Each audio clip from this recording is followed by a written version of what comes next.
ক্লাসে ম্যাডাম ঢুকেই বলল, জয় তুই নাকি সাদিয়াকে প্রেমপত্র দিছস। সাদিয়া তোর প্রেমপত্র পড়ে অজ্ঞান হয়ে গেছে। ম্যাডামের কথা শুনে আমার কলিজা শুকিয়ে গেল। সাদিয়া ম্যাডামের একমাত্র মেয়ে, ডাইনি মায়ের একমাত্র আদরের সন্তান। ম্যাডাম আবার বলল, কিরে তুই উত্তর দিচ্ছিস না কেন?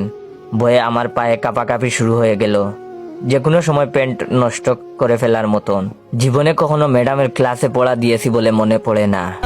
ম্যাডাম এমনিতেই আমাকে দেখতে পারে না, তার উপর তার মেয়েকে প্রেমপত্র দিয়েছি, সেটা পড়ে বেচারি অজ্ঞান। ম্যাডাম আমার অবস্থা আজ কি করবে সেটা বুঝার বাকি রইল না। মনে মনে বিপদের দোয়া পড়ছি আর নিজের বুকে ফু দিচ্ছি, আল্লাহ এবারের মতন আমাকে বাঁচাও। এরপর থেকে সাদিয়াকে নিজের বোনের চোখে দেখবো। ম্যাডাম আস্তে আস্তে এগিয়ে এলো আমার দিকে। ক্লাসের সবাই সার্কাস দেখার অপেক্ষায় আমার দিকে তাকিয়ে আছে। ম্যাডাম আমার কাছে এসে চিঠিটা আমার হাতে দিয়ে বলল, পড়ে শোনা। ম্যাডামের কথা শুনে এবার গলা পর্যন্ত শুকিয়ে কাঠ। আমি লজ্জায় নিচের দিকে তাকিয়ে আছি। ম্যাডাম তার ডাইনি কণ্ঠে চিৎকার করে উঠে বলল, এক্ষণ পড়ে শোনা বলছি। আমি চিঠি হাতে নিয়ে পড়া শুরু করলাম। কলিজার সাদিয়া, কেমন আছো তুমি? জানি তুমি ভালো নেই। তোমার ডাইনি মায়ের 45 মিনিটের ক্লাস আমাদের যে অবস্থা করে, আল্লাহ জানে সারাদিন তোমার ওপর ওই ডাইনিটা কতটা নির্যাতন চালায়। তুমি বললে আমি ওনার বিরুদ্ধে মামলা করব। প্রথম দিন তোমাকে দেখেই আমার বুক কেঁপে উঠছিল। সেই কাঁপুনিতে বাংলাদেশ ও মায়ানমারের কিছু অংশ কেঁপে ওঠে, অথচ মানুষজন বলে সেটা নাকি ভূমিকম্পের কারণে। কাউকে বিশ্বাস করাতে পারিনি, ওটা আমারই বুকের ভূমিকম্প।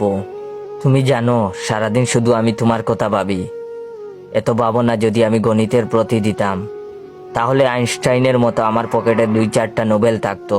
কিন্তু দেখো, আমি নোবেলের কথা চিন্তা না করে শুধু তোমার কথা চিন্তা করি।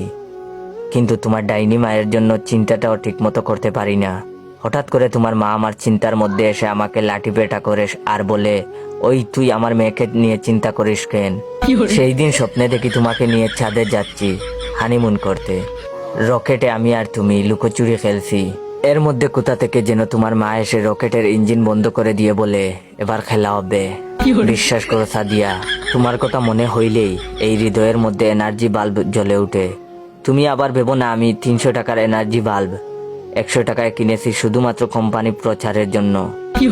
আমি ফিলিপস বাল্বের কথা বলেছি, যা দিবে তোমাকে শতভাগ আলো ও দীর্ঘদিনের গ্যারান্টি। সাদিয়া বিশ্বাস করে এই মানে। হঠাৎ দপাস করে কিছু পড়ে যাওয়ার শব্দ পেলাম। সামনে তাকিয়ে দেখি ম্যাডাম অজ্ঞান হয়ে মাটিতে পড়ে গেছে।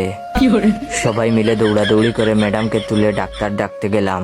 ম্যাডামের জ্ঞান ফিরলে প্রিন্সিপাল ম্যাডাম আমাকে ডেকে পাঠালেন। উনি বললেন, তুমি নাকি ম্যাডামের মেয়ে সাদিয়াকে চিঠি দিয়েছো। কি ছিল সেই চিঠিতে? দেখি চিঠিটা আমাকে দাও। আমি বয়ে বয়ে প্রিন্সিপাল ম্যাডামকে বললাম, আগে এখানে ডাক্তারকে ডাক দেন।